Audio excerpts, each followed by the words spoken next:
ឆ្លាំងចំណាំក្នុងបេះដូងមិនបំភ្លេចទូពេលនេះអូនកំពុងមានគេនៅក្បែរស្មាត់នៅថែពេលនេះមេខូចចិត្តម្ដងបារម្ភអ្វីអូនធ្វើដូចធម្មតាទៀតចង់បងអ្នកខំសុំត្រឹមលួចថែអូនក្រោយខ្នងមុនពេលគេងត្រឹមរំលឹកឈ្មោះពើនួនល្អទូបេះដូងនៅតែពងមិនព្រមបន់ចំស្រឡាញ់អ្នកដែលជាសង្សារអ្នកដទៃ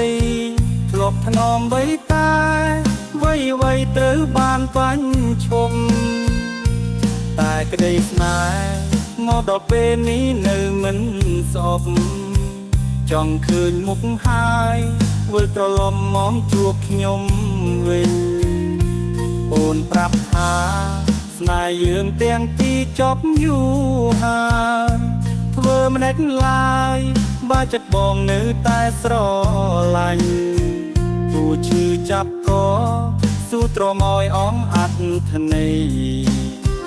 ទូនិស័យដំរើឲ្យបងត្រូវយំយេ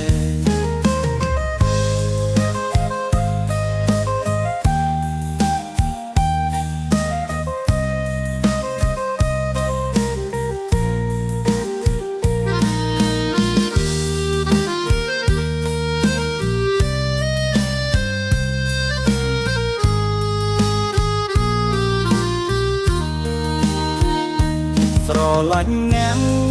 ដែលជាសង្សារអ្នកដទៃធ្លាប់ថ្នមបីតែវ័យត្រូវបានបញ្ឈប់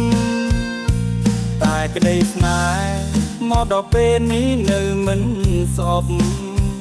ចង់ឃើញមុខហើយវិលត្រឡប់មកជួបខ្ញុំវិញអូនប្រាប់ថាស្នេហ៍យើងទាំងពីរចប់យូរហើយធ្វើមិនដេចឡើយបើចិត្តបងនៅតែស្រឡាញ់គួរឈឺចាប់ក៏ស៊ូទ្រាំឲ្យអងអត្ថន័យ